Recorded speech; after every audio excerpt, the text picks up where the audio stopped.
So thank you everybody for joining us. We now have everybody. We have all the presenters who are going to be present today. My name is Chris Barrett. I'm a member of the International Association of Agricultural Economists Board, and I had the great pleasure of being invited to put together the IAAE's Organized Symposium for this year's annual meeting of the AAEA and WAEA. So lots of acronyms there. But the key principle here is that the International Association has always afforded one organized symposium session at the annual meetings held in North America, typically in the United States. And this year we decided to dedicate the session to inviting recent young winners of major international association research prizes to provide an overview of their research programs. We thought that this is the future of the profession. These are some of the brightest young minds in the profession doing some of the most exciting work, as ratified by having won major awards.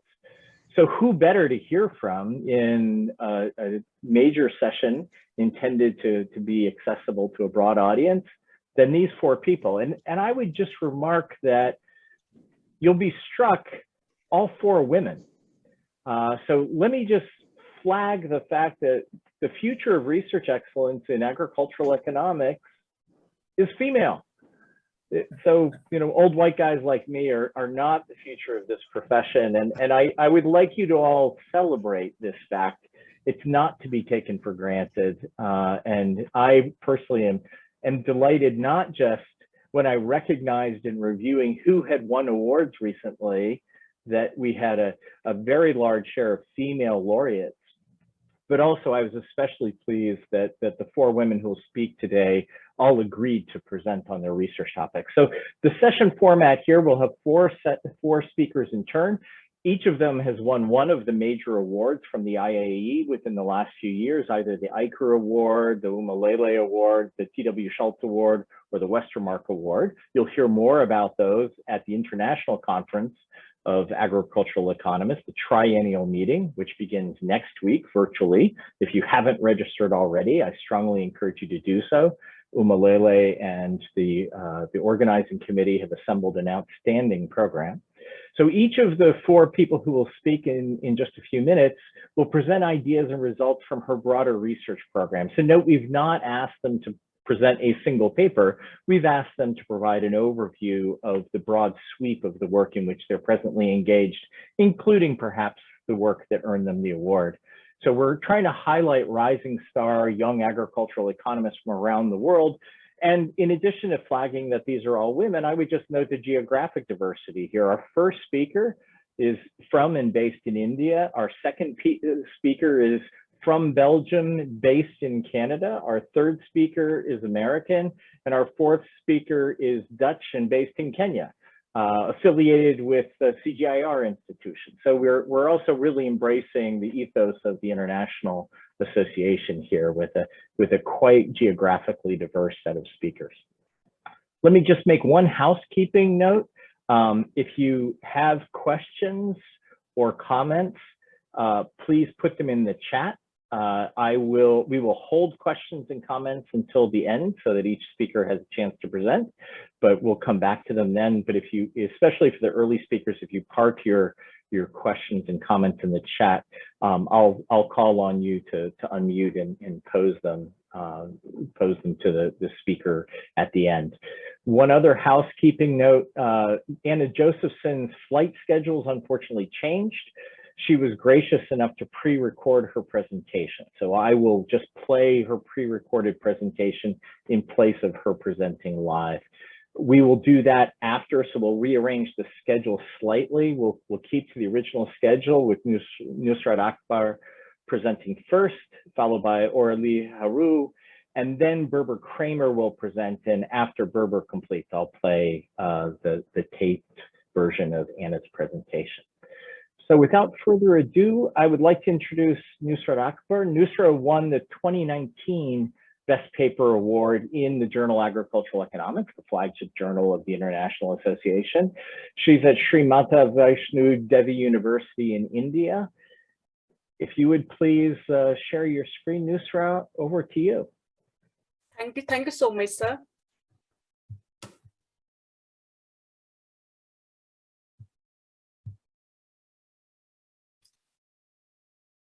Sir, is it visible? We see your slides. Yes. Although it's not in presentation mode if you want to make them larger. Perfect, thank you. Thank you so much, sir. Good morning, good evening, and good afternoon, everyone. I'm Nusrat Akbar, an ICSSR Fellow at School of Economics, Sri Mata Vaishnu Devi University. Today, I'm going to show my research. The title is Agricultural Investment, Input Subsidies, and Growth in Indian Agriculture.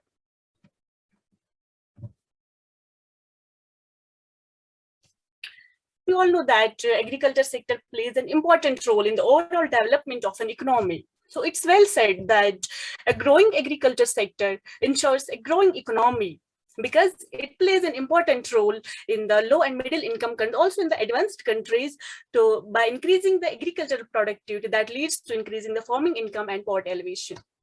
So now coming towards the Indian economy being agrarian in nature. Indian economy being agrarian in nature. Wait a minute.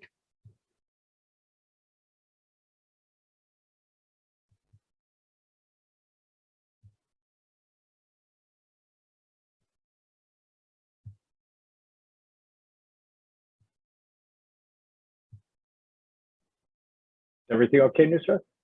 Yes, sir, everything's okay. But sir, I'm not able to hide these side videos that are still showing in my screen. I'm getting this, so that's why I'm not getting the. I'm not clearly. It's not, my presentation is not clearly visible for me because I'm getting these videos. Wait, I will minimize Nusrat, it. Okay, you can check. Yeah. You can check in the gallery view. Okay, Yes, I have minimized it now. Thank you so much. So now, Indian economy being agrarian in nature, agriculture is of great importance. So we know that Indian agriculture is presently crisis-ridden and is going through the phase of growth stagnation. So the investments in terms of public and private sector investments and input subsidies as given by Government of India are having a very helping hand in growing the agricultural sector. So this declining trend of public sector investment and mounting input subsidies have been widely considered as main causes for the growing crisis. So the present study explores how public and private sector investments are associated with each other, whether public sector investment complements or substitutes private sector investment. And government makes finance either by making investment or by providing input subsidies. So among the two main important modes of public financing, which type of investment is more effective in terms of the returns? So the present study contributes in a manner. It has tried to settle down the unsettled issue of crowding in, crowding out effect of public sector investment on private sector investment, and also the effectiveness of public sector investment and input subsidies in Indian agriculture. The association between the two types of investments has been examined by the usage of Ardl model to time series data for the period of 1970 to 2017. Similarly, to compare the effectiveness of public investment and input subsidies, time series and panel data has been applied. So here 17 major agricultural states have been studied to check the effectiveness at subnational level. Objective of this study.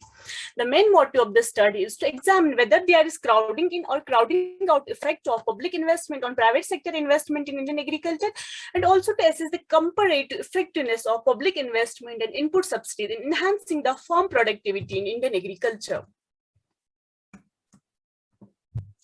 Data and variables. The present study is time series in nature, which includes it is secondary in nature, which includes time series and panel data.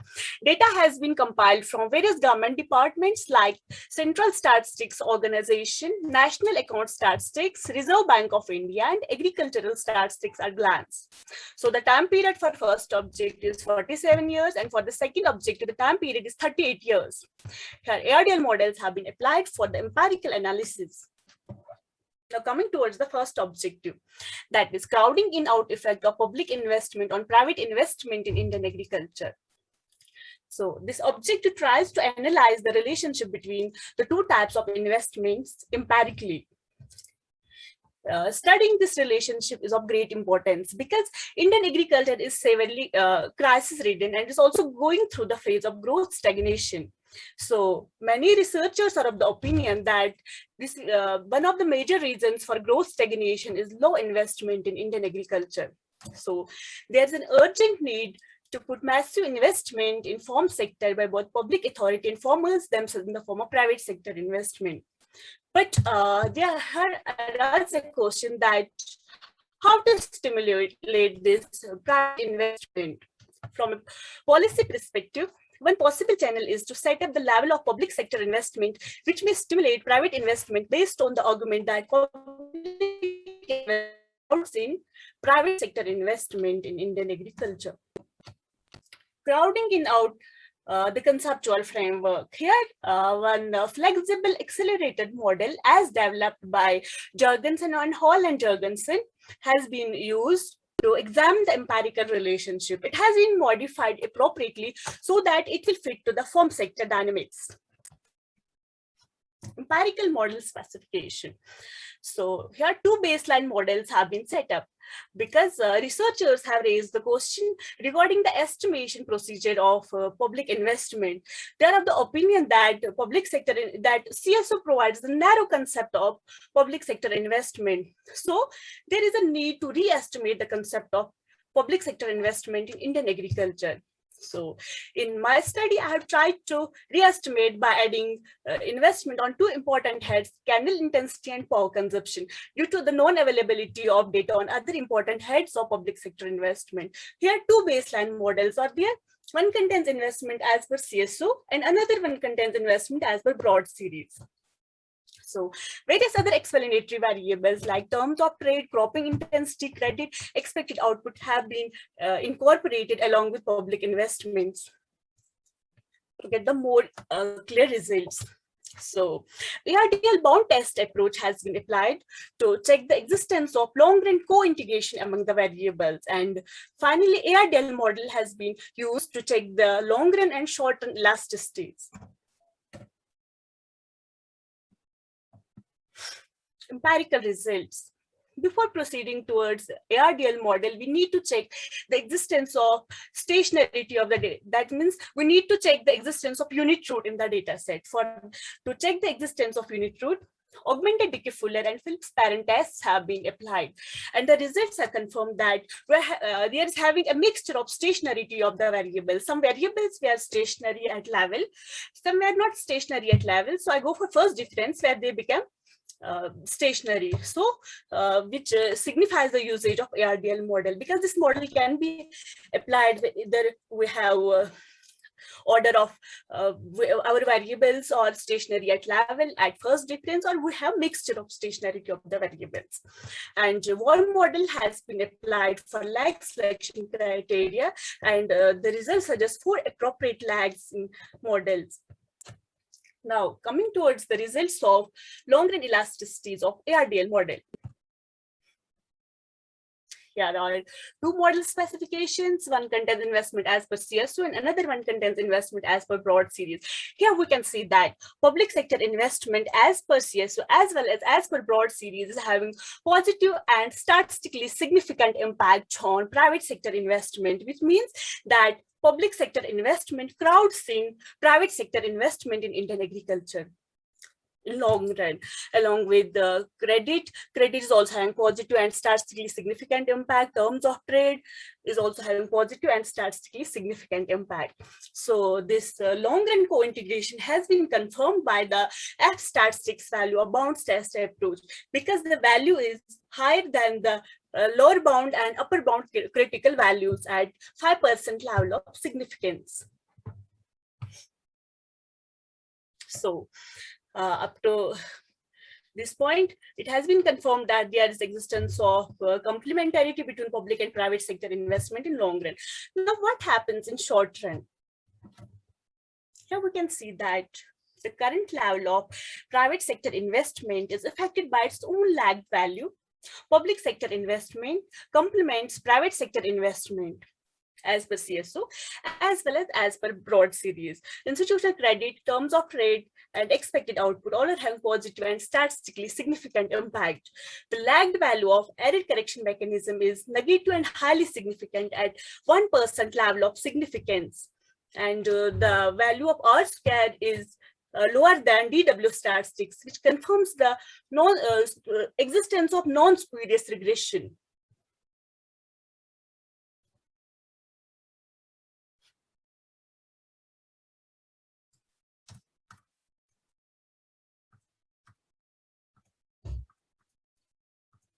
So,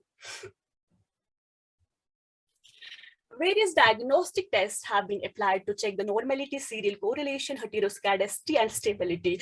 Romsey reset and Poisson tests have been applied to check the stability, and the results confirm that this ARDL vector error correction model passes through all the diagnostic tests. Now, by summing up this objective, it has been confirmed that there exists complementarity between public and private sector investment in Indian agriculture. However, a strong inducement effect has been observed only in short run. Among other variables, the positive and significant impact has been observed by agricultural credit and agricultural terms of trade cropping intensity in both long run as well as in short run. Now, coming towards the second objective of the study, that is returns to public financing of Indian agriculture, public investment versus input subsidies. So after confirming the strong inducement effect in the previous section, the present section tries to find out the effectiveness in terms of total factor productivity by both public investment as well as input subsidies. Here, the government of India finances agriculture by providing input subsidies as well as by building infrastructure to ensure various facilities for farmers. The provision of these input subsidies has been started early 1970s. They were started to encourage the farmers to adopt the Green Revolution technologies. However, these input subsidies have increased over the years and they have become a fiscal burden to the government. So there is a growing need to examine the effectiveness of those input subsidies and public investment on agricultural productivity to answer the question that which form of public financing is the need of hour. The rationale of public financing of agriculture. In terms of farm investments and subsidies, government helps to achieve various welfare. The main aim of these finances is by the government is to improve the welfare of the people. So there are various channels through which the public financing of agriculture in the form of public investment and subsidies augments the agricultural growth and contributes to poverty elevation through the adoption of improved technology, availability of irrigation, and other input facilities. However, with the time, such subsidies are a liability on nation. So public spending in the context of farm investment have various agricultural developments through the development of investment in human and physical capital. So there is a need for public financing of farm sector, but the question is that which form of financing is more effective in terms of the returns?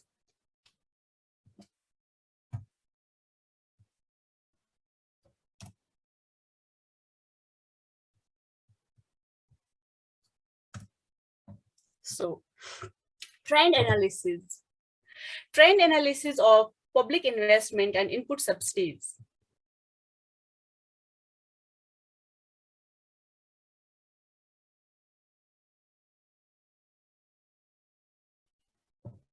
The trend analysis confirms that input subsidies have increased over the years since 1980 to 2017. However, public sector investment has a declining trend. It revived its trend since 2000, but this increase was not as per the expectations. It still remained less than input subsidies in the whole study period.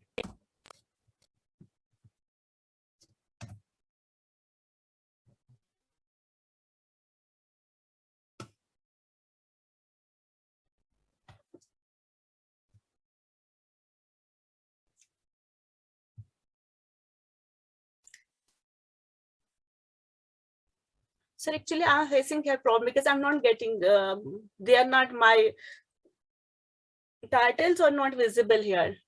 How can I remove this?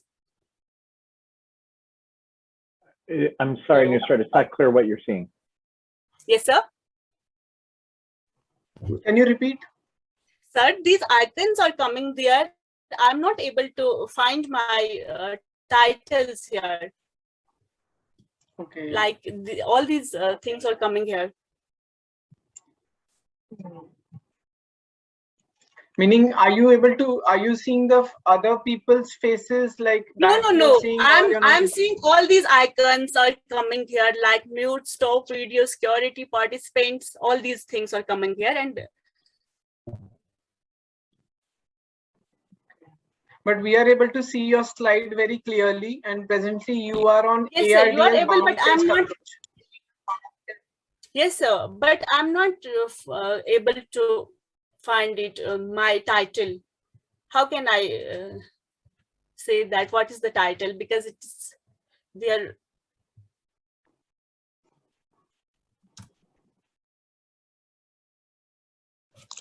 I would suggest you just click on the screen.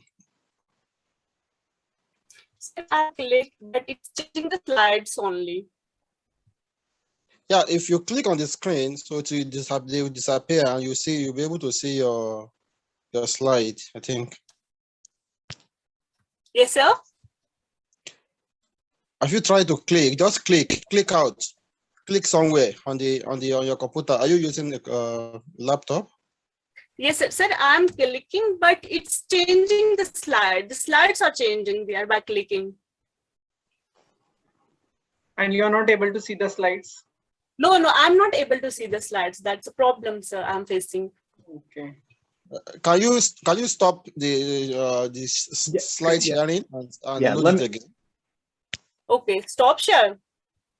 Maybe you should try that. You can stop it, then share it again. Now I've stopped your screen share. Okay, Perhaps maximize your window and then please try to share again. And otherwise, maybe we'll pause and move to the next presenter, and you can circle back later, time permitting.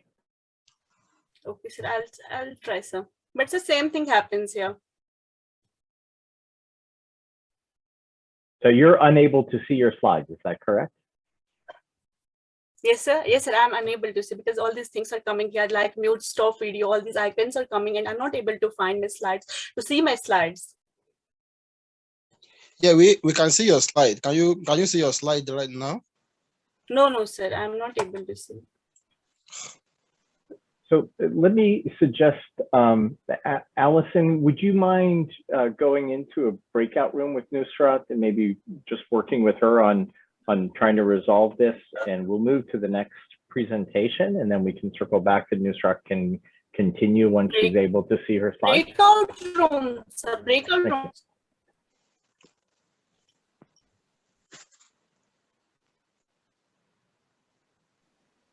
I'm wondering if maybe she's just receiving all the pop-ups as a co-host. So maybe if maybe we remove her as a co-host, she can still continue presenting. Sir, now it's done. Yeah.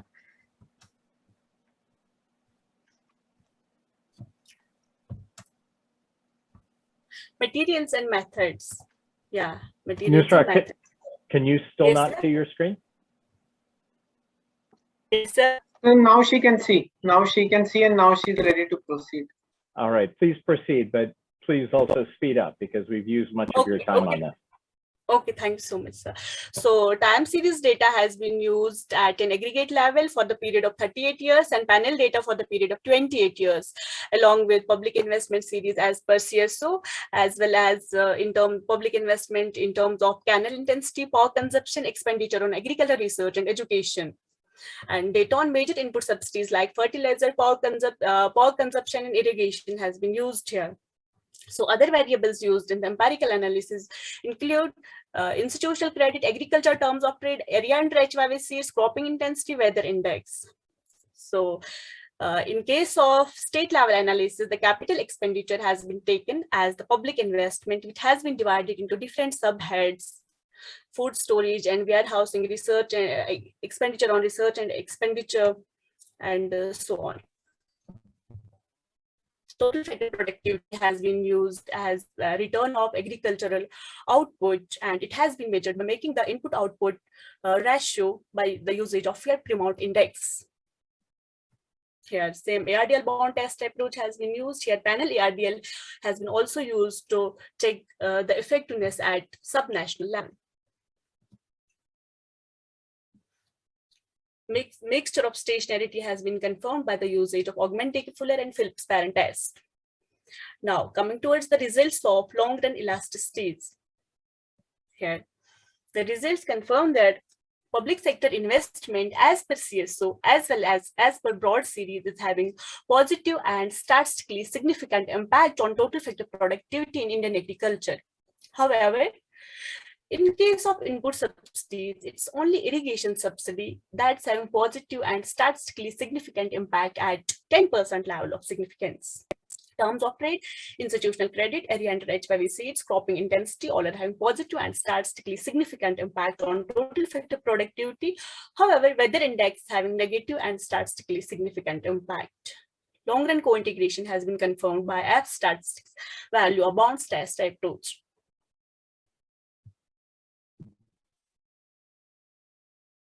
Short-run elasticities. Here, the results confirm that the current level of total effective productivity is affected by its own lagged value. Public sector investment is having positive and statistically significant impact.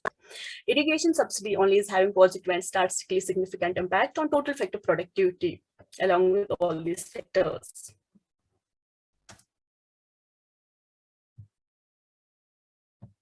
So, various diagnostic tests have been applied here also, and the results confirm that these models passes through all the tests. Here, now this was the situation at an aggregate level.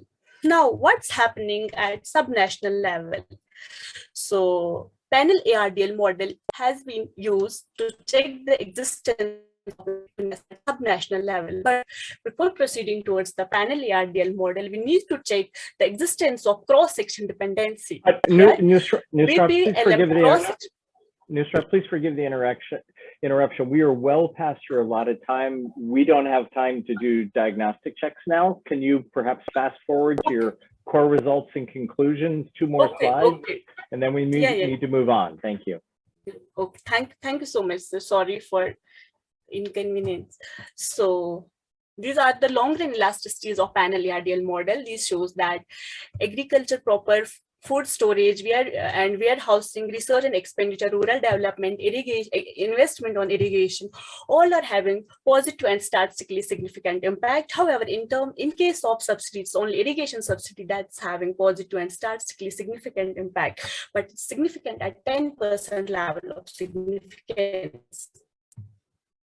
So, to get the more clear picture, the states have been developed as divided into 2 categories: developed and underdeveloped states. So there is long-run elasticity for developed states shows that public sector investment has positive and statistically significant impact. However, in case of subsidies, fertilizer and electricity subsidies are having negative and statistically significant impact. This may be due to the overuse of these fertilizer subsidies, and due to the groundwater extraction of the groundwater extraction may be one of the core cause of this electricity subsidy in India. So that's why they are showing negative and statistically significant impact here. So in case of underdeveloped states. Nusrat, I'm sorry, we do not have time to go through 4 more tables. Do you have a Okay, sir, concluding then I will slide to conclude, summarize the sir. results, please? Okay, sir, I will. So the present study has tried to settle down the unsettled issue of crowding in, crowding out, and effectiveness of public sector investment and input subsidies in Indian agriculture. So the findings suggest that there is existence of crowding in effect of public sector investment on private sector investment in long run as well as in short run. However, a strong inducement effect has been found only in short run, and the results of ARDL and panel ARDL models clearly reveal that input subsidy in terms of irrigation is effective only. However, fertilizer subsidy it was found effective in underdeveloped agricultural states in short run, and it was I think significant at 10% level of significance. However, while looking at public sector investment, it has been found effective, it has been found positive and statistically significantly affecting total factor productivity in long run as well as in short run. So there's a need to divert the resources from ineffective subsidies towards effective investment in Indian agriculture. And other than public investment, the government should look at the institutional credit, the area under HYV seeds, and irrigation. There's also a need to smoothen the process of providing the institutional credit, making it an easy process free from paper complications. The interest rate should be framed in a manner that the repayment will not become a burden on the farmers. And second generation of HYV seeds and stress-tolerant varieties should be made plentifully available to farmers. Thank you. Thank you very much, Nusrat, and I'm terribly sorry for the complications you faced during the presentation, but thank you very much for sharing your work. Without further ado, let's move on to Professor Orly Haru, who is at McGill University in Canada, a Belgian national, and Orly was the winner of the 2017 Best Paper Award from Agricultural Economics. Over to you, Orly. Thanks so much, Chris. Thank you for organizing this great session, and thanks for everyone for tuning in. Can you see my slides? We see them fine, thank you. Okay, great. So today I'll talk about part of my research program, which looks at the role that information communication technologies has for extension. As we all know, agricultural productivity in many low-income countries continues to lag behind the rest of the world, contributing to food insecurity and poverty. And one impediment to improving agricultural productivity is knowledge and information regarding new agricultural and farm management practices and technologies. Currently, typically, information is often disseminated, at least until recently, through extension agents who travel to villages, though this has high implementation costs and kind of limited availability, especially to more remote farmers. More recently, there's also been kind of a spread of farmer-to-farmer extension that reaches a larger and more diffused network of smallholder farmers. And what I'll talk about today is examining how the role that information communication technologies can have in terms of helping disseminate information. So what I'll do is talk about 3 different projects that my research team is involved with that are kind of at different phases. So the first one is in manuscript form and is completed. That is getting the message out, ICTs and agricultural and extension. The second one is Chamba Chat, which is kind of ongoing in terms of data collection with end-line surveys starting next week. And the third is more of a proposal format, all revolving around kind of the role of ICTs. So I will begin with the first one. Before going into starting with those, I just want to say very briefly that this kind of research program tries to contribute to a few different literatures, which I won't go into detail today, but looking at technology adoption and learning, as well as looking at some of the social impacts by which farmers learn and adopt new technologies. And then also this literature that explicitly looks at already the role of ICTs and agriculture in developing countries, both in terms of enhancing farmer knowledge, but also in terms of enhancing farmer access to markets and promoting farm price transparency. So these different projects try to contribute to these different literatures. So the first project that I'll talk about was looking at the role that different ICTs have in communicating agronomic practices to farmers, and looking at the degree to which different platforms, different ICT platforms are interchangeable.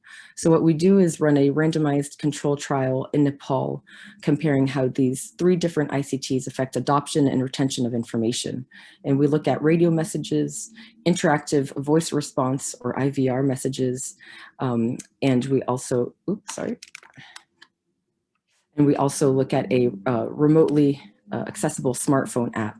And we compare these 3 ICTs to traditional kind of classroom field-based extension training. And just very briefly, the messages that we're communicating to farmers is regarding the timing of fertilizer application.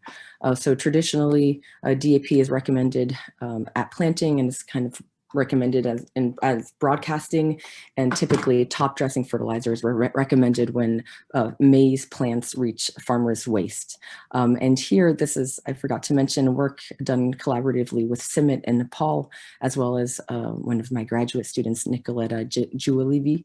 And so based on CIMMYT's agronomic field trials in Nepal, they found that instead of recommending farmers' application of top dressing fertilizer at waist height, was to look at the number of leaves on plants. And so to apply urea top dressing at vegetative state 6, so when maize leaves have 6 leaves, and then again at 10 leaves. And they found that application of fertilizers at this time could increase yields up to 2 tons per hectare. So this is the message that we were sharing with farmers with these different ICTs. And so the different ICTs, as I mentioned, were an app where farmers had access to static slides on kind of the fertilizer application, how to count leaves. Farmers could also press an audio voice recorded readings for illiterate users, and the app was also accessible offline. Then we had an extension training, more traditional extension training given by CIMMYT field staff, which was also followed by a field plot demonstration. And farmers also received a poster with the material. There was also radio messages, again, disseminating the same information, which was aired on the second most popular radio station in each district. And farmers were also reminded to tune into the radio with IVR reminders. And then finally, the fourth IVT was IVR, where farmers received phone messages, pre-recorded phone messages that they could listen to, again, regarding the timing of fertilizer application. So this was, as I mentioned, a randomized control trial in 4 districts in Nepal. We randomized at the cooperative level, a total of 900 farmers, 600 of whom were in these different treatments I just described, and 300 control farmers. So what we find is that in terms of agronomic literacy, so we created a short knowledge questionnaire based on 10 questions, 6 of which were relevant to the course that we gave them. We see that here the phone app picks up on higher percentage points for farmers who receive the information via the phone app. And we see a little bit of an effect on training. I should just briefly mention that these are not the actually most recent point estimates that are currently found in our paper, but I've just been recently traveling with 2 sick kids over the past 2 days, so I could not update the more recent point estimates, but substantively, the results hold, where we find a greater positive effect for the phone app as well as the training on the relevant agronomic literacy score. We also look at DAP at actual adoption of the practices as opposed to just the knowledge which farmers retain. And we see that for DAP at planting, farmers are not more likely to kind of apply DAP at planting no matter the different ICT at which that information was communicated. A slight effect at the significant at the 10% level, but not necessarily robust. On the other hand, when we look at the top dressing of urea at V6 and V10, here we do see again this positive and significant effect of the information that was disseminated by the phone app. So here What this means is that farmers who received the information on the timing of fertilizer application via a phone app are more likely to apply fertilizers at the right phase. And again, this is also positive and significant for those farmers who receive that information from extension agents. We look at some of the heterogeneous effects, looking at gender and income. We find that female farmers are more likely to apply urea recommendations when they receive that information via radio or training treatments. We also see that poorer farmers have lower relevant agronomic test scores, although not that significant. And then we also see that richer farmers are actually less likely to adopt the advice from the training and the app than lower income farmers. And lastly, for the study, well, in terms of starting to look at the mechanisms and understanding why certain ICTs might perform better than others, we also elicited farmers' trust indices. And so we see that least trusting farmers seem to prefer kind of the older, if I may say, technologies, which are radio and training, and perhaps least trusting farmers are a little more skeptical or not as trusting in terms of the app and radio or IVR, IVR and app. Okay, so I went through that quickly, but I don't want to, I want to make time for the other studies that are currently ongoing. Let's see here.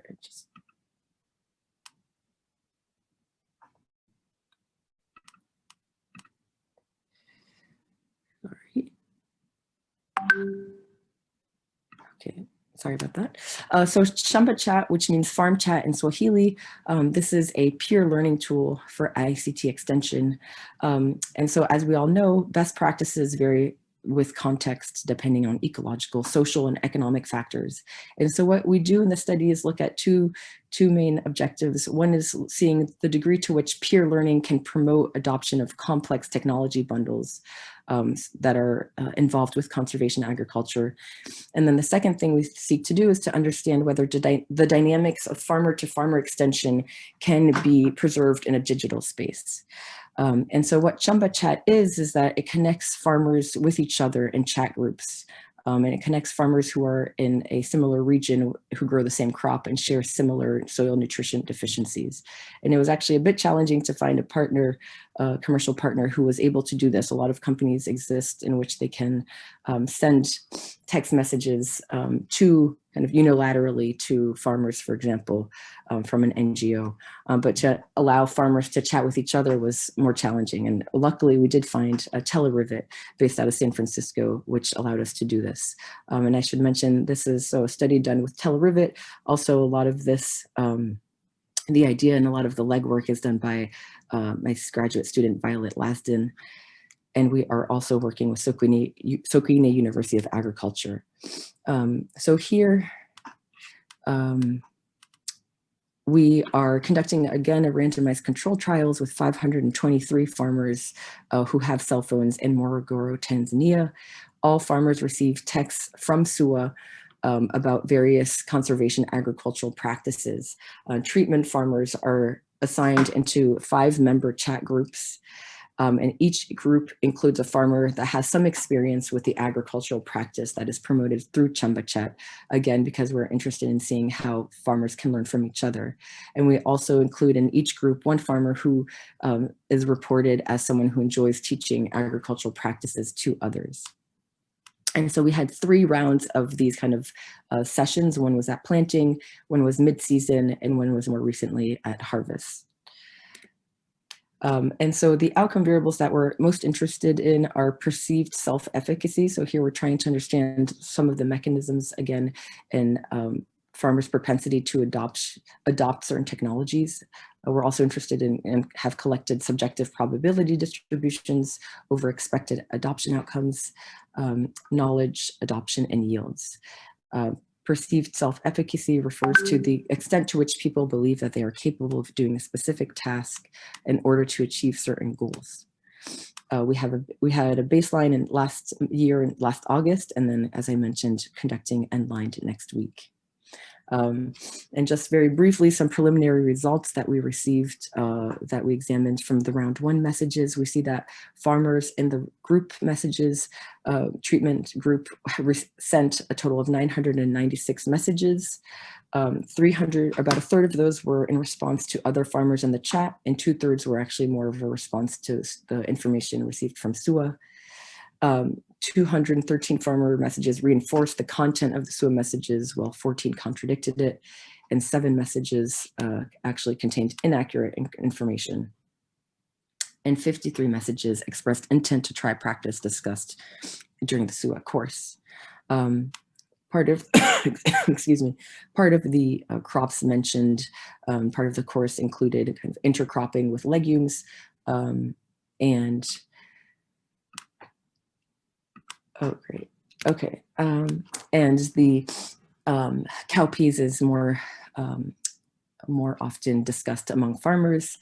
And then, sorry.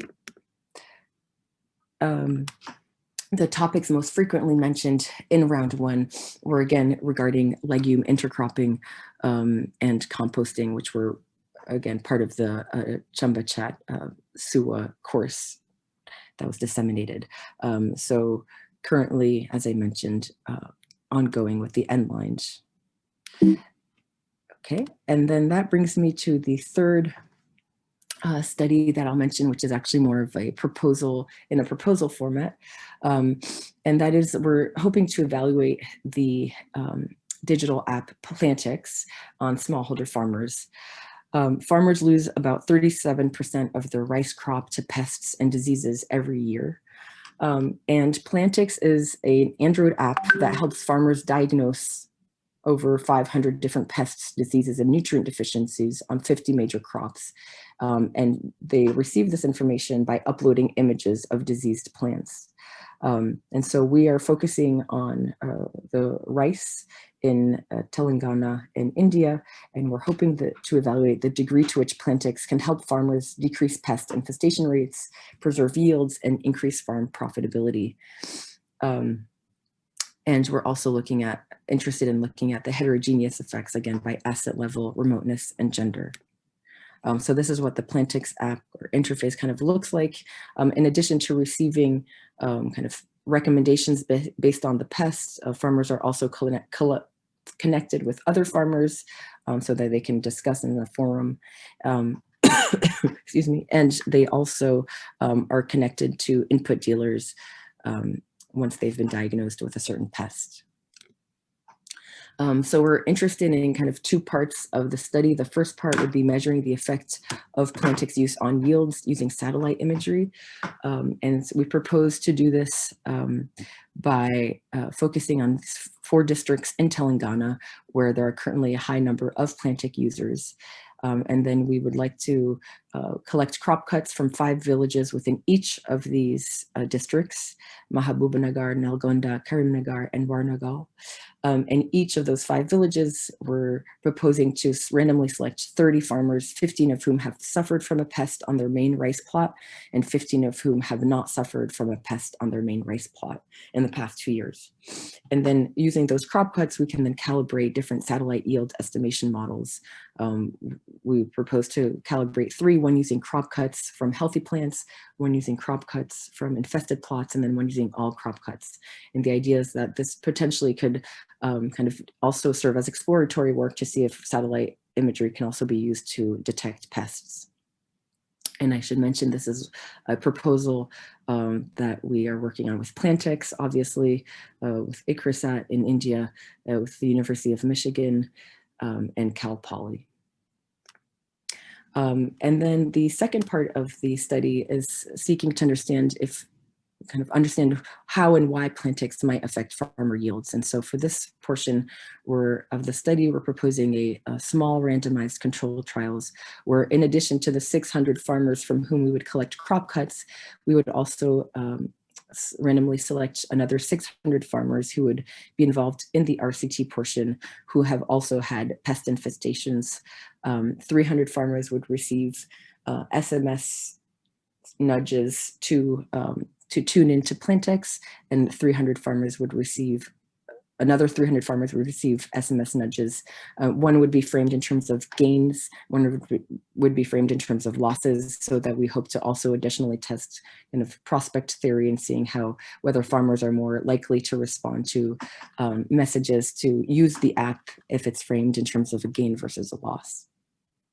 The outcome variables that we're interested in are profitability, for the RCT portion, are profitability, input decisions, input costs, knowledge-based, again, self-efficacy and locus of control, subjective expectations over pest management outcomes, risk preferences, and trust. So again, not just looking at outcomes in terms of yields and profitability, but trying to really understand what are the mechanisms by which yields might change and profitability. So that's it. Thank you so much for tuning in, and please stay tuned. Thank you very much, Orly. And outstanding time management. I was just touching my alarm as you concluded. So very impressive timing and very impressive work. Thank you very much for sharing it with us.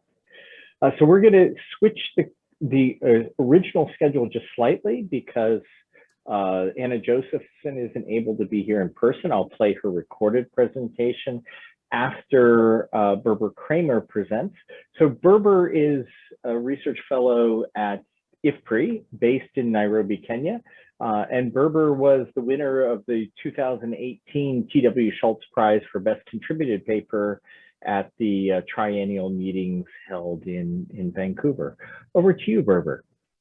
Thank you, Chris. And also thanks so much, as the others said, for organizing this session. And it's really an honor to be part of this, and thanks everyone for joining on a Friday afternoon for those on the east side of the Atlantic. So I'll be talking about innovations in financial instruments for agricultural risk management today, and this is joint work with a number of people in the Markets, Trade and Institutions division in IFPRI.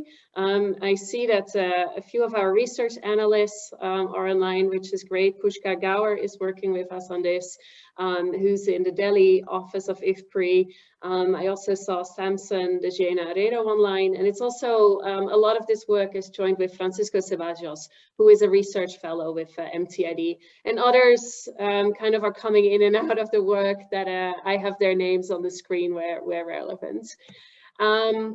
So by means of an introduction, this work is really motivated by climate change, which, and I think this week made that even more clear, climate change is not only increasing average temperatures, but it is also increasing the incidence at which we are seeing extreme weather events.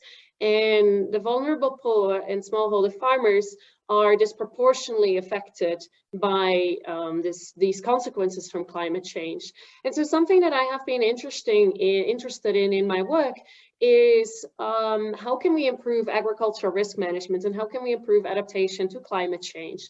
And to what extent can financial instruments contribute, for instance, crop insurance, but also how can we combine these crop insurance solutions with things that farmers might be able to do themselves in their practices and technologies, for instance, by adopting climate smart agriculture or other practices that are risk reducing.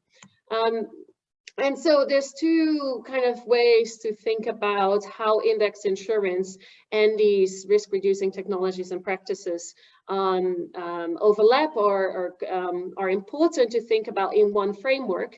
One is that index insurance, by de-risking investments, they may actually increase adoption of new technologies or practices, for instance, stress-tolerant seeds, or alternative practices that might be more costly for a farmer. And it could also unlock access to credit, which can then help increase investments. But we need to think very carefully about these climate smart practices that are risk reducing on the one hand and index insurance on the other hand, because index insurance is a form of insurance, but also the risk reducing practices are a form of insurance. And we would want to avoid that a farmer is paying twice for kind of the same type of insurance, quote unquote. So something that I'm interested in is how to design these climate smart insurance schemes that actually factor in that farmers can adopt risk reducing practices. And if we can actually use the growing use of technology for improved crop monitoring to help improve the design of crop insurance and make these financial instruments more climate smart than what they currently are. So that's a little bit of background, also background behind the paper that got me into this session. And so that paper, I'll just talk briefly about it, just because I think it kind of nicely connects to the research agenda that I've been working on afterwards. And so the paper that was awarded to 2018 TW Schultz Prize has two components. One is a theory component, which is building on that introduction that I just gave, really trying to see what happens if we calibrate an insurance index to be more optimal for farmers who are adopting a form of risk reducing practices, who are practicing climate smart agriculture. And so what this basically means is that we model insurance contracts that only pay out in the case of extreme weather events, and that say, okay, we know that the CSA practices actually protect against losses from more moderate events, for instance, a moderate drought.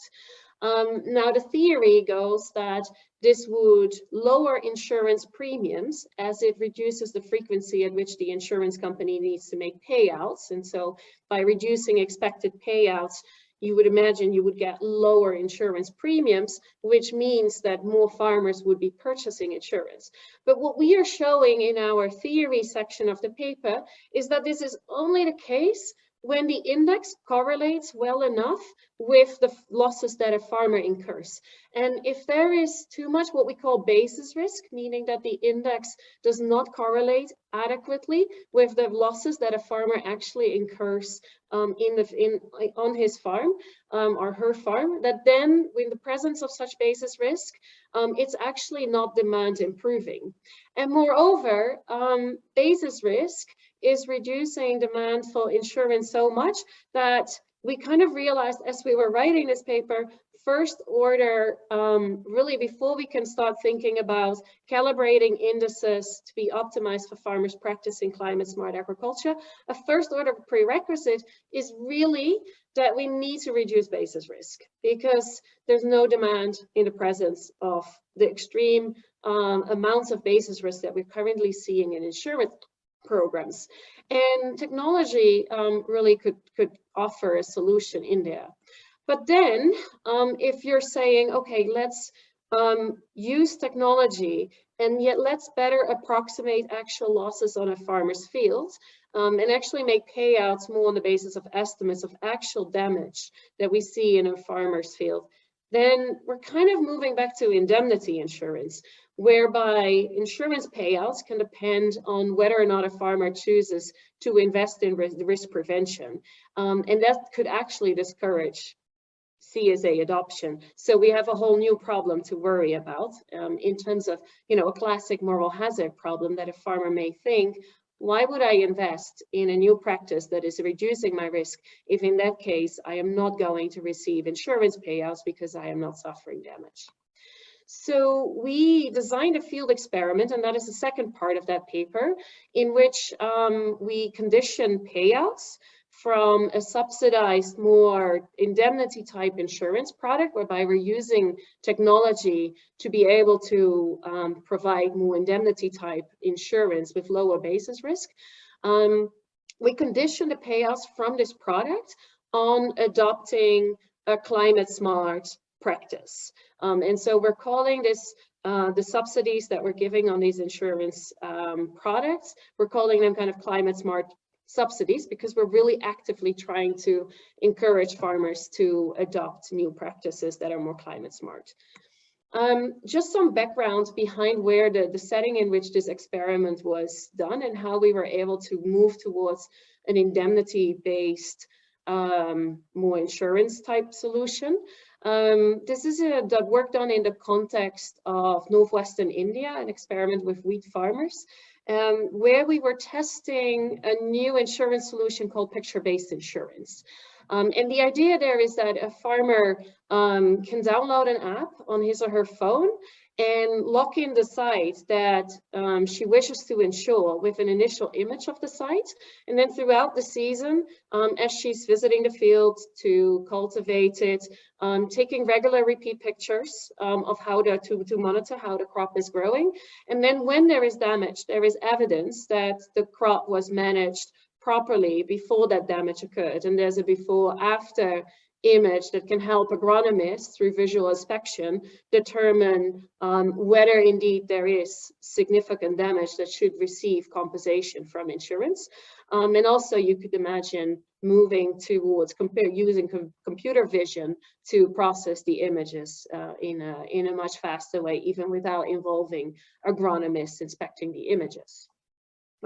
So we've done some work around this in which we're showing that on the one hand, it's feasible in the sense that farmers with their own smartphones, actually, they were able with minimal training and this smartphone app and protocol to send in images that were of sufficient quality and that were showing damage clear enough for agronomists to actually identify those sites where in that season that we were doing this formative evaluation, there was indeed significant damage. And also in a separate study, we're finding that this is increasing willingness to pay. That is, at least in the first implementation phase, we did not find evidence of any adverse selection or moral hazard. And so it also seems to be that the incentive problems that we would be worried about might not be as much of a concern because farmers are being monitored constantly. So that's the setting in which this research, the experiment in which we did the experiment on incentivizing adoption of climate smart practices. Specifically, what we did is we randomly assigned 550 farmers into 3 treatments. The first one, farmers received subsidized weather index insurance, so that we wouldn't need to worry about moral hazard or adverse selection or any incentive problems due to weather index insurance being not in the control, payouts not being in the control of farmers.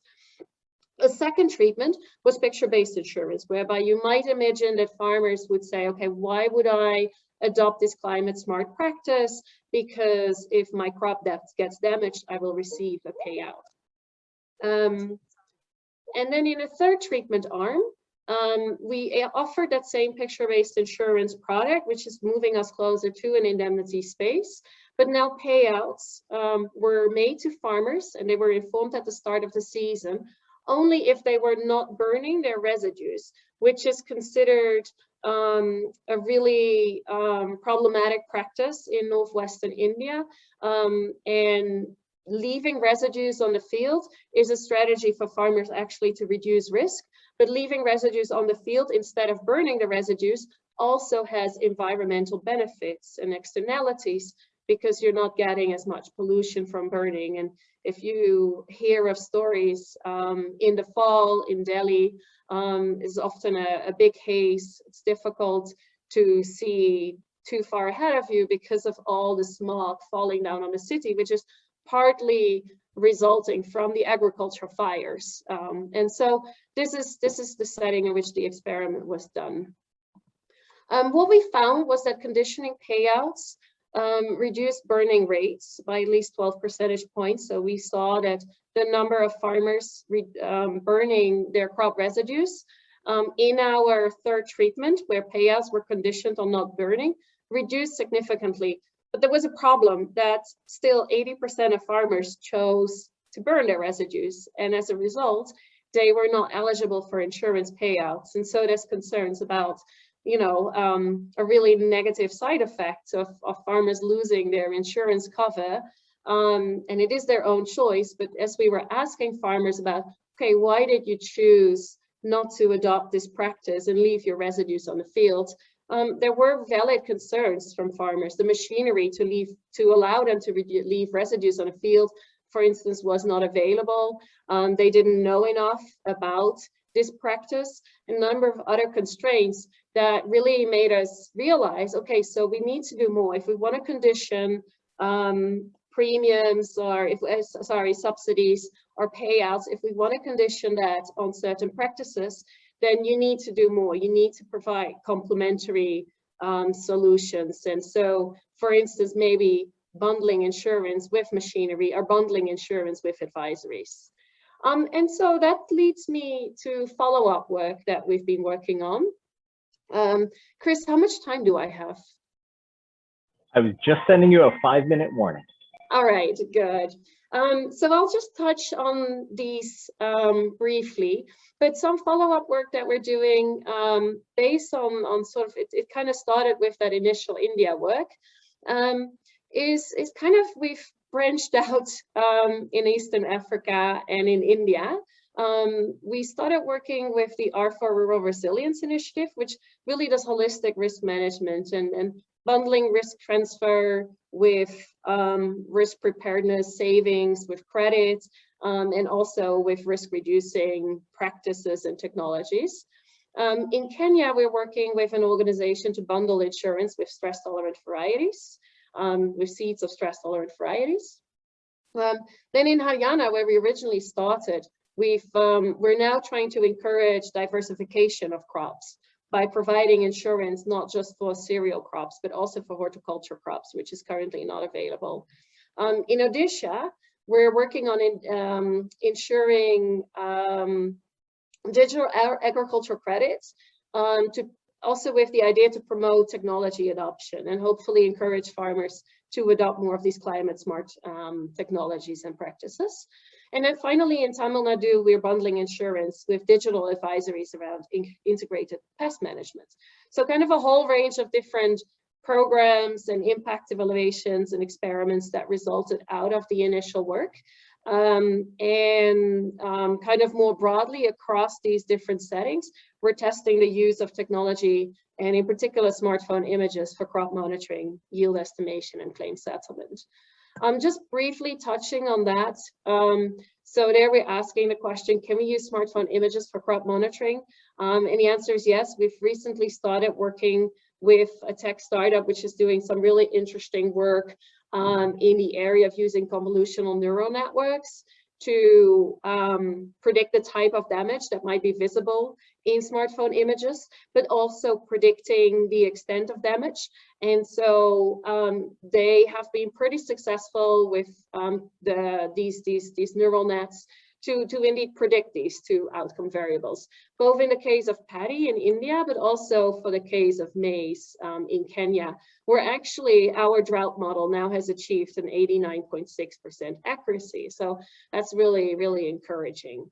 And also in terms of predicting actually the amount of damage as a percentage, we're seeing that if there's an error, in most cases, the error is really small, between 0 and 10%. So that's all really encouraging, just on the basis of smartphone images. And then the work in Ethiopia, there we are looking at, can these images be used to create more trust in an insurance program by using the images as a fail-safe trigger that if the weather index insurance policy in their holistic solution, if the index insurance policy doesn't trigger a payout, but farmers say, okay, but I have had damage, that they can receive, if there is indeed visible damage in the images, that they can still receive a payout.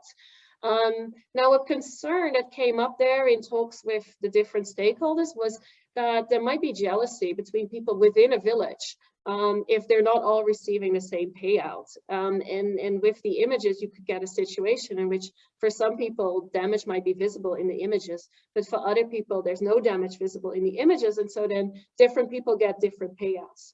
So we decided to test this in an experiment in which we varied whether these picture-based fail-safe triggers were added or not.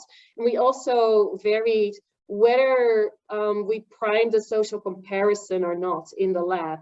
And we would imagine that if jealousy is indeed a concern, then we should see a lower willingness to pay and lower trust in picture-based insurance when there is social comparison. And so that then picture-based insurance might actually reduce demand compared to weather index-based insurance because people might not find the outcomes fair. Now, really encouraging is that we find that actually participants in a picture-based insurance treatment arm are more likely to find outcomes fair, especially in scenarios when there is basis risk. And this did not depend on whether or not there was social comparison. So this is kind of encouraging us because it means that jealousy is not as much of a concern, and we're now ready to actually move ahead and start introducing these PBI products in the context of the R4 scheme and evaluate the impacts over the longer term. Then in Odisha, where we're insuring loans, a startup, Vara e-registry, has started using satellite imagery and smartphone pictures to predict future cash flows, which they then use for credit scoring.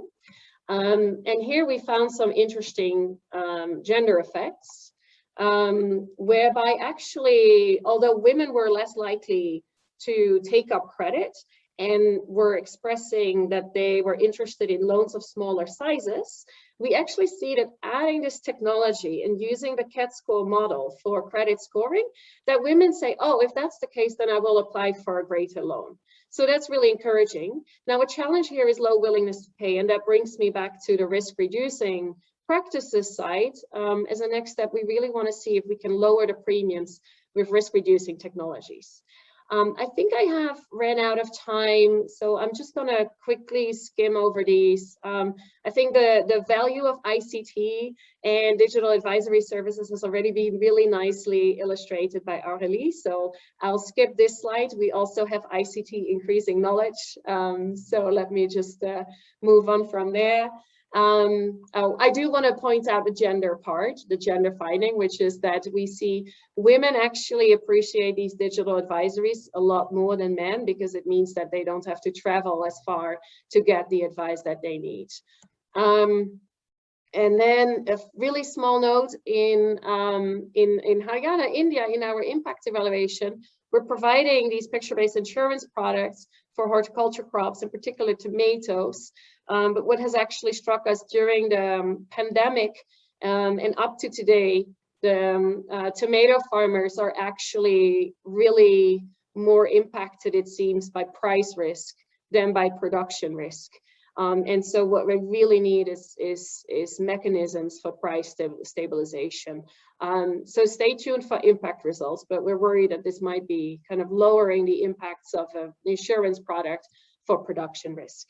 So moving to conclusions, what we have been finding through our work is that using technology can really significantly reduce basis risk in index insurance and improve farmers' product perceptions and willingness to pay for these products.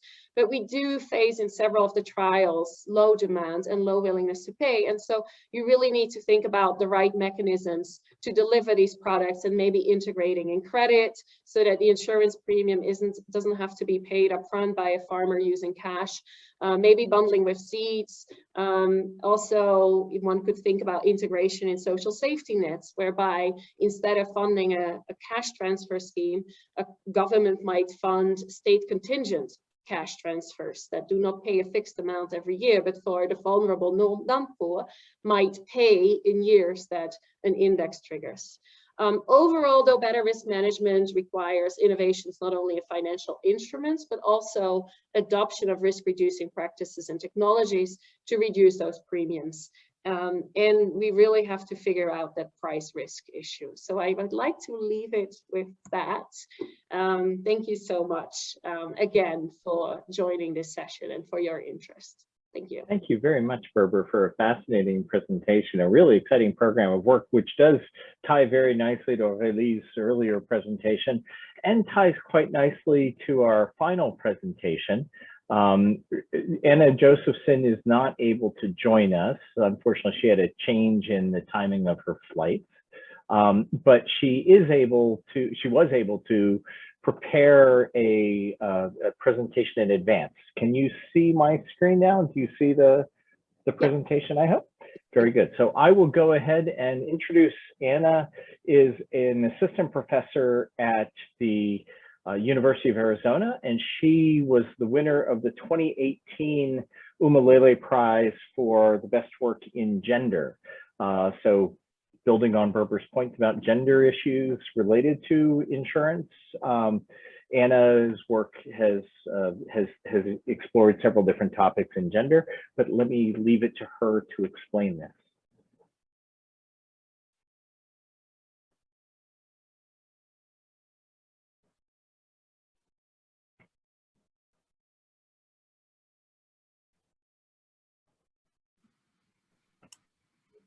I'm unable to hear her. Is anyone else having that problem? Yeah, same here. No, we are not able to hear. Sorry, are you not hearing her? No, we're not hearing her. Just a second, let me try again. Give me a second. Apologies.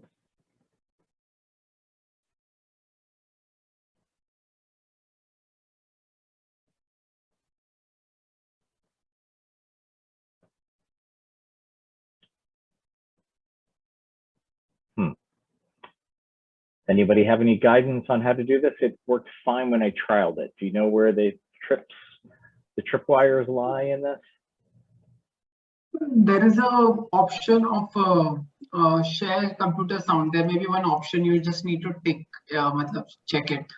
Yeah, that's what I had set, but I'm not seeing it on here now. No, once you click on share screen, there is an option below share sound, so that the windows get visible when you click on share screen. There's an option, maybe share sound. There So we you are. just Thank you. Let me try again. Let me know. Hi everyone, I'm out. Anna Josephson. I'm an assistant professor at the University Perfect. of Arizona, and I'm going to present what I'm calling a household-based approach to assessing, evaluating, and understanding behavior in risky environments.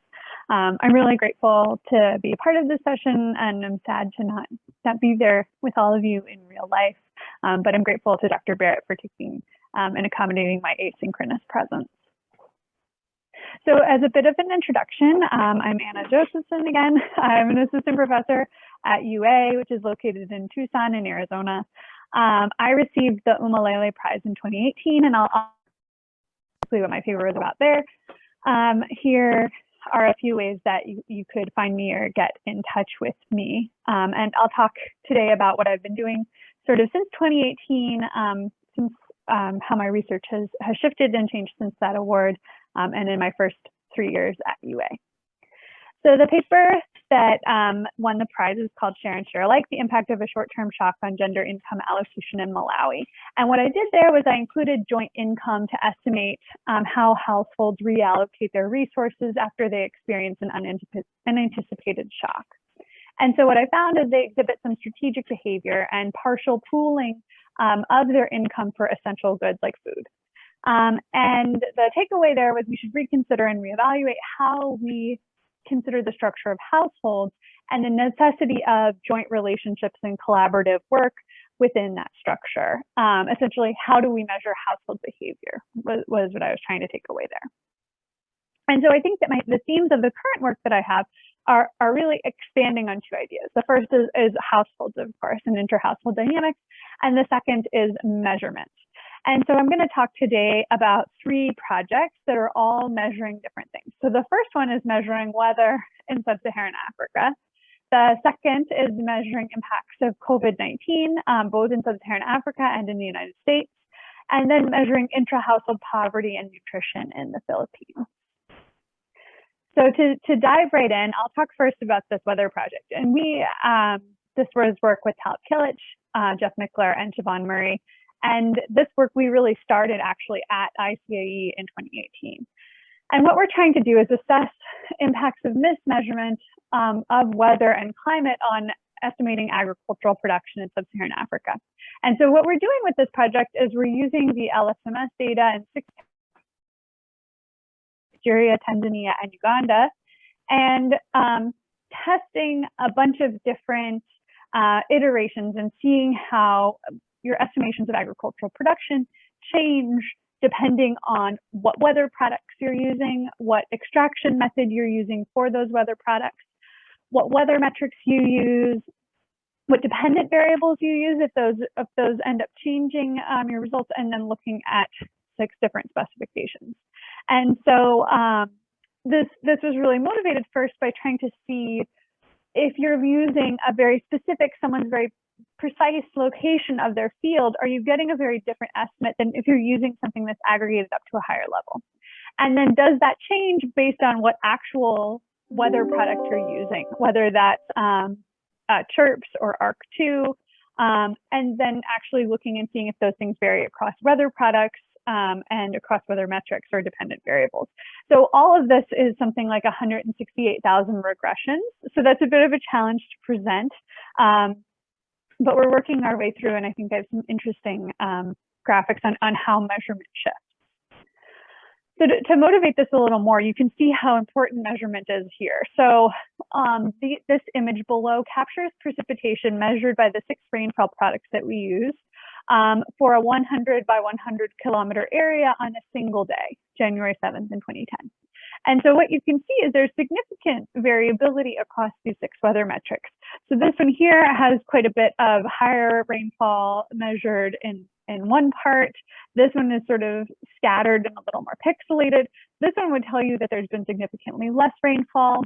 And then in these ones, it's almost bigger bricks. You have a less granular view of how much rainfall there's been. And so it's really important to figure out if that actually matters. If where you are within this 100 kilometer area, if you're being estimated as here in one and then here in another, is that significantly affecting the estimates that we're getting for agricultural production? The answer is extraction method doesn't seem to matter very much. That's not surprising to most of the geographers that I've talked to, that having a higher level versus lower level doesn't matter. One of the things that to me as an economist has been very surprising is how we're actually measuring weather. And so I have just one image here. So here we have 72 regressions, and we're looking at median daily rainfall in the 6 countries. And so this is presenting coefficients and confidence intervals for median daily rainfall estimates by each country. And so what you can see across the center of each one is the insignificant bar. And so if it's a kind of blackish color, you can see that it's not significant, whereas if it's blue, it is a significant estimate, but you can also see that there are confidence interval bars on them. And I think this figure is really interesting and really striking. Median daily rainfall is a measure that we see quite a bit when we're looking at weather metrics that are used to estimate agricultural production. But what you can see here is, for example, if you're looking in Niger, you're coming up with a lot of insignificant estimates that aren't statistically significant. Whereas if you look in Malawi, especially if it's a significant positive amount of rainfall, you are getting a different result. And so we see across the board really significant heterogeneity across country, less so across satellite source. But I think we have a lot of really interesting results. We currently have like a 200-page paper that presents all of those, working paper up on archive right now, if you're interested in taking a look at that. All right, to move on to the next project, also with Talib Kilic and Jeff Mickler, and also with our excellent grad student, Ann Furbush. This data is integrating pre and post-COVID data, again from the LSMS, to look at the impacts of COVID. And so this is also, just like the previous project, a ton of data.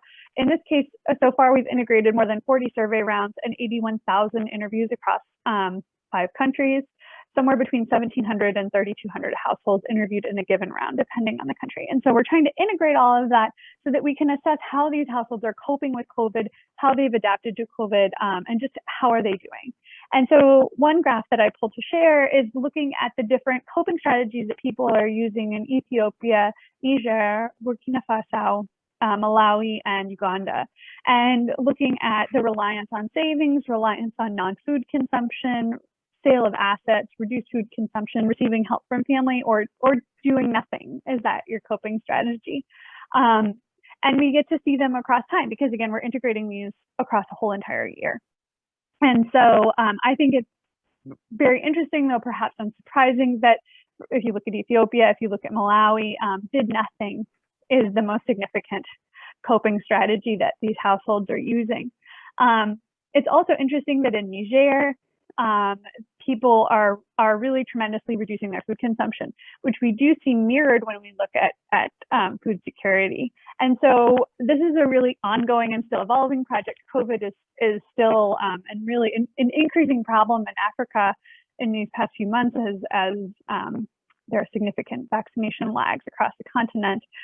And to see how households are coping and how they're adjusting through this period. And as we get more rounds and integrate more data, it's really interesting to see these connections across the countries.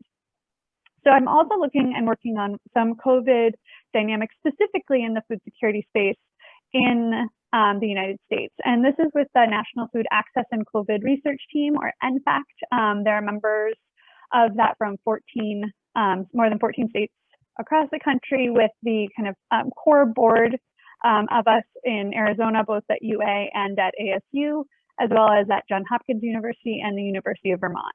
And so what we're doing here is we're using common measurements and tools all across the United States to conduct large national and state level comparisons within your food environment to assess how the food environment shifted during COVID. And the goal of that is to help us assess the measurement of food security during crises and disasters, and perhaps develop a new set of metrics for assessing food security. So what I have here is looking at the year prior to COVID and the first 4 months of COVID food insecurity measures. And probably unsurprisingly, we see that food insecurity has significantly increased in every demographic. Overall, going from 23 to 30%, significant increases in households with children from 31 to 43% is particularly alarming and in line with much of what we've seen for the past year. So this is ongoing work. We have applied for funds to continue assessing out for several years so that we can both track how things were during COVID, as well as the resilience and recovery of households over the next several years. All right, the last project that I'll talk about, which is sort of returning to my intra-household dynamic roots, is with Philippe Dizon and Zitanyi Wang. And it's looking and trying to assess intra-household poverty based on intra-household consumption and resource inequality. And so what we're doing with this work is in the Philippines, using a nationally representative data set from the Philippines, looking and estimating individual level poverty rates and nutrition for all members within the household. And so we have data on consumption for everyone in the household, which is really exciting. And so this figure here, which I think is really neat, is showing your recommended energy intake and then your actual intake for children we start at 6 months. We do have the recommendations for little babies, but we start at 6 months all the way up to 18 years. And I think what you can see is across the board, these children are eating less than the recommended energy intake would dictate. So male children are in orange and female children are in green. So male children have slightly higher energy requirements than female children, but regardless of their gender, children are tending to underconsume their nutrients or their calories, excuse me, and that the discrepancy tends to grow as they get older. So your teenagers here have a larger disparity than the children who are a little younger. Additionally, we're able to, because they're reporting everything they're eating, we're able to break that down into categories. So we know how many starchy staples, vegetables, fruits, eggs, meat, fish, and pulses, milk and milk products, fats and oils, and then sugar and sweets. And we're able to compare that to the recommended daily consumption. And so these are percent differences from where people should be consuming. And this is looking across the entire household. And I think what stands out to me is probably what stands out to you, is that they're all red. People across the board are not consuming sufficient numbers of vegetables, fruits, eggs, milk, fats and oils, or sugar and sweets. Those last two are a little surprising to me, but people are consuming, at least male people are consuming starchy staples in almost sufficient categories for all of them. Pregnant and lactating women also are consuming sufficient numbers of starchy staples. And additionally, most groups are consuming enough meat, fish, and pulses, which is a bit of a surprise to me. However, pregnant and lactating women are not consuming enough of those. So we're digging into this, and our objective with this work is to determine intra-household poverty. So who within a household is relatively poorer understand their household status. And so this is ongoing work. It's really exciting to have a nationally representative data set from the Philippines. And I think that this will be really, really cool to look at. So that's all I have for right now. Thank you all so much for letting me be here and letting me talk a little bit about my work and for letting me do it asynchronously. My email is aljosephson@arizona.edu. My Twitter is aljosephson, and then annajosephson.org is my website. But I would love to talk more in real life about anyone who might be interested in my work. And thank you for letting me present today. Great. So there you've heard from Anna Josephson, the fourth of the four outstanding speakers we've had today. I know we are over time. I apologize for managing time poorly for you all. Please do not hesitate to get in touch with either Anna or Berber or Ardl or Nusrat if you have questions that you would like to follow up with them. Part of the purpose of this session was to introduce their broader research programs to the community and to encourage collaboration. I applaud and thank each of the four speakers. I think this was just an outstanding set of presentations by each of you. Thank you for taking time to prepare those and to present to us. And I wish you all a really good day. And I want to thank the International Association and the IAAE for facilitating this session today. Stay well, take care, and have a good weekend all. Bye-bye.